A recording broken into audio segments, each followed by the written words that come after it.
So, what's your relationship with not only Fallout, but video games in general? It's a love-hate relationship. I started playing video games when I was in college, I guess. So that was a long time ago. They were much more primitive back then. I was playing Fallout first in 1997 because I was told it was made by the company that made Arena. So I've been playing RPG games since I was a kid. I am what you'd call a gamer. And it's the first time I've actually gotten paid to be a gamer, which is nice, a nice break but from growing broke being a gamer, which is the other side of it for some people, but yeah. You know, my brother and I, when we were kids, had Pong, right? We had like the first set-top video game. I grew up spending summers in Florida playing coin-operated arcade games, Pac-Man and the like, and then I got a Nintendo Entertainment System when I first moved to America when I was 11 years old. And it just, you know, gaming for me has always been this incredible outlet, this incredible escape. So to have watched the entirety of an art form develop from Pong to Fallout and everything in between, kind of amazing. Well, I play video games when I get the opportunity to. Watching TV and movies is sometimes just too much work for me. I can't turn my brain off when I'm watching, so I enjoy video games. I only knew of Fallout. Like, you could have shown me any of the covers and I would have known what it is, but I had never played it before. Well, I love video games and I like watching people play them, but I get so mad when I actually do it myself. I just can't. Up is down and this doesn't work. Yeah, right? It's backwards or something. And what caught your attention for Fallout, since you're not gamers, so what caught your attention? What it was, which I now recognize to be the tone of Fallout, you know, what is something that can be so cleverly witty, so funny, so wildly violent in a way that doesn't turn my stomach. It makes me really want to stand up and applaud, you know what I mean? Like, what a spectacle that was, you know? I had my first meeting with Jonah and Geneva and Graham, and they described my character as Leslie Nopes meets I can't speak, sorry. Leslie Nopes meets Ned Flanders. That's so good. It's so good, isn't it? Yeah. And I loved it. And then I read the script and I thought it was funny, and I loved my character's lines. I just thought the dialogue was so brilliant and I could picture her so clearly in my head. And you know when you want to watch a show just from reading the script that you should really try to be in. Yeah. And Fallout has kind of this quirky, fun vibe despite the violence and gore. Yeah. And seeing your work from the past, like Twin Peaks, for example, was that kind of weird aspect of Fallout something that got your attention? Yeah, I did like the tone of it a lot because, like you said, it has a juxtaposition of violence, but there's also some funny moments. Sort of reminded me a little bit of Twin Peaks, I guess, a little bit of Portlandia, kind of, because it was sort of absurd. I liked the idea that it was set in an existing world of a video game, something I had not done before. But I really liked the role of Hank, and I liked the idea of working with Jonah Nolan as a director, one of the creators of Westworld, which I really enjoyed. Holy shit, you're an actual vault dweller. I am. I thought all you dipshits were dead. And the vault suit and the armor suit looked very uncomfortable, actually. Was it really on the set? Well, what is your experience? You know what? It's really hard to pee in the vault suit. That's something they never tell you. It takes so long to take off all the armor. Mine was built for peeing. No, it's probably even harder. I'm gonna stop complaining. It takes about 45 minutes to put that suit on and off.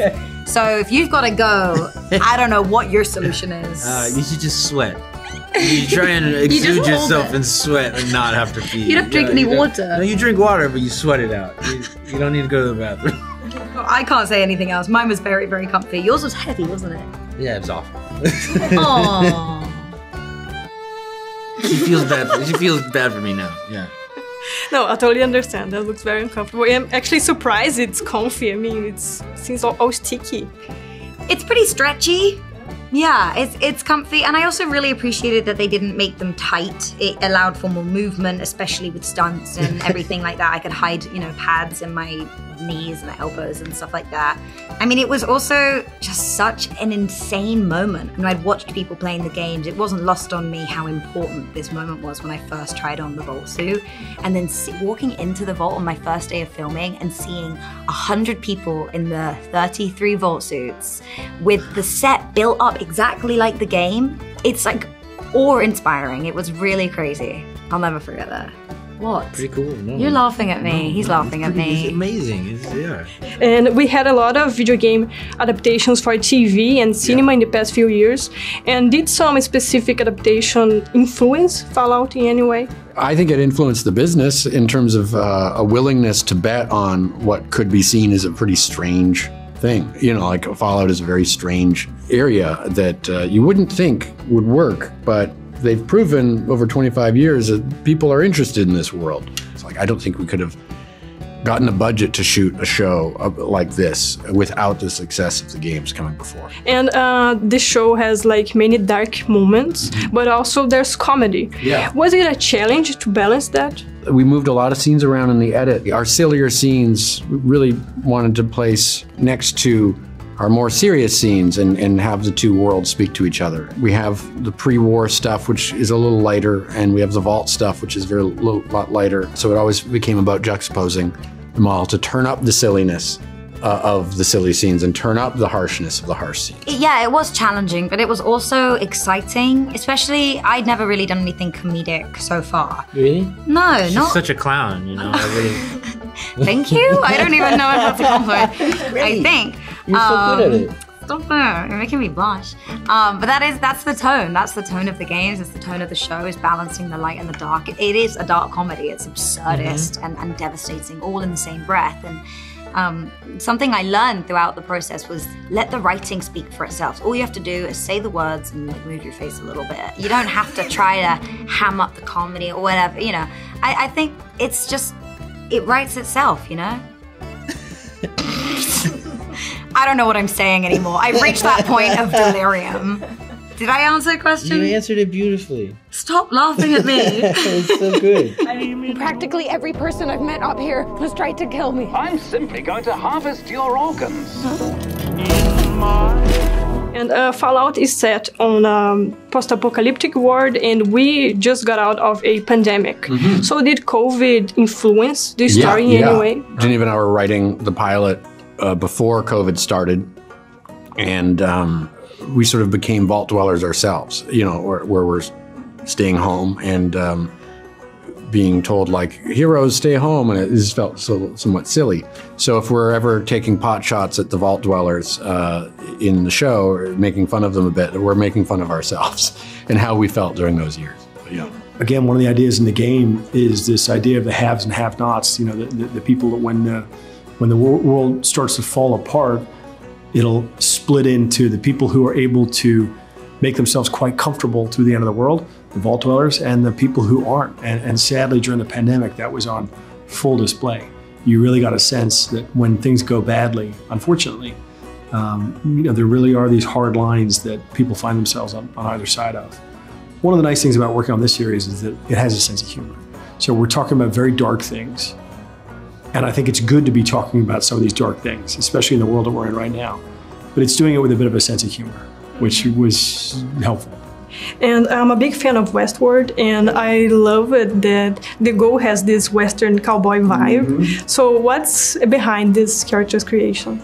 Well, the ghouls are in the games, and the ghouls represent sort of an underclass. I mean, one of the things that's great about these games is that they've been, from the beginning, political, satirical, subversive. They have a very distinct point of view, and they are about underclasses and the tension of factionalism. The ghouls in the games are treated as an underclass. They look different. They found their own way to survive the wasteland. One of the things that you can't do in a series that you can do in a game is give the audience that option to play as a good guy or a bad guy. It's such a key part of what Fallout is. And so one of the things that Graham and Geneva came back with that I thought was brilliant was the idea that we would make this an ensemble show in which you have a character who's good, a character who is bad, and a character who's in between. At least that's where they start. And obviously it gets more complicated than that. Well, now that is a very small drop in a very, very large bucket of drugs.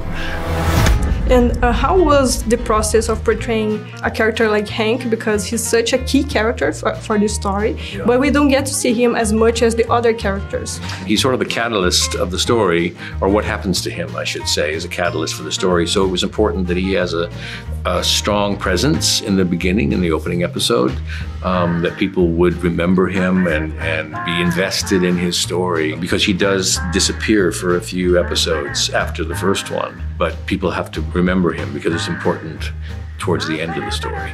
And which of the 8 episodes are you most looking forward for people to watch it, and why? The 8th, because that'll mean they'll have watched all of them. I hope.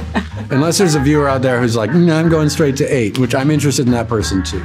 No, I mean, they all kind of exist as a big piece. So, yeah, I'd say 8 for that reason. Make it to the end, guys. You are almost there. There's only 8 of them.